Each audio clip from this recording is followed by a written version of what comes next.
കാസർഗോഡ് സംഗീത പരിപാടിക്കിടെ തിരക്കിൽപ്പെട്ട ആളുകൾക്ക് പരിക്കേറ്റ സംഭവത്തിൽ സംഘാടകരായ 5 പേർക്കും കണ്ടാലറിയാവുന്ന മറ്റ് കമ്മിറ്റി അംഗങ്ങൾക്കുമെതിരെ കേസെടുത്തു. കാസർഗോഡ് ടൗൺ പോലീസാണ് കേസെടുത്തത്.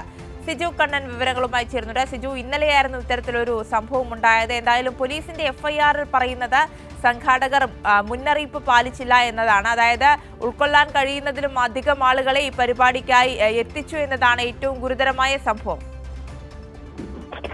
ആര്യ, കാസർഗോഡ് സംഗീത പരിപാടിക്കിടെയുണ്ടായ തിക്കും തിരക്കും ഇത് കേസെടുത്തിട്ടുണ്ട്. നിലവിൽ സംഘാടകരായ 5 പേർക്കും കണ്ടാലറിയാവുന്ന മറ്റ് കമ്മിറ്റി അംഗങ്ങൾക്കുമെതിരെയാണ് കേസെടുത്തിരിക്കുന്നത്. കാസർഗോഡ് ടൗൺ പോലീസാണ് കേസെടുത്തത്. പോലീസിന്റെ മുന്നറിയിപ്പ് സംഘാടകർ പാലിച്ചില്ലെന്നാണ് എഫ്ഐആറിൽ പറയുന്നത്. ഈ സംഗീത പരിപാടിയിൽ 5000 പേർ പങ്കെടുക്കുമെന്നായിരുന്നു സംഘാടകർ പോലീസിനെ അറിയിച്ചത്.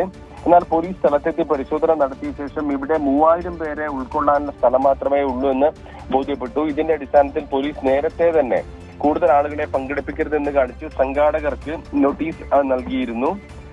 ഈ നോട്ടീസ് അനുസരിച്ചുള്ള നിർദ്ദേശങ്ങൾ ഇവർ പാലിച്ചില്ല എന്നാണ് പോലീസ് എഫ്ഐആറിൽ പറയുന്നത്. അതോടൊപ്പം തന്നെ 10000-ഓളം പേർക്ക് ടിക്കറ്റ് വിതരണം ചെയ്തു എന്നും പോലീസ് എഫ്ഐആറിൽ പറയുന്നു.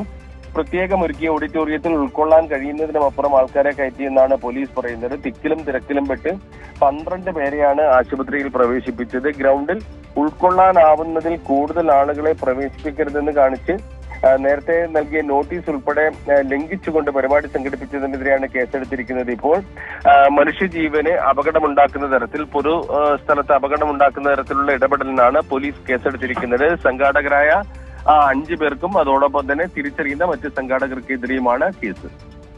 ശരി, സിജു കണ്ണനാണ് വിവരങ്ങൾ നൽകിയത്.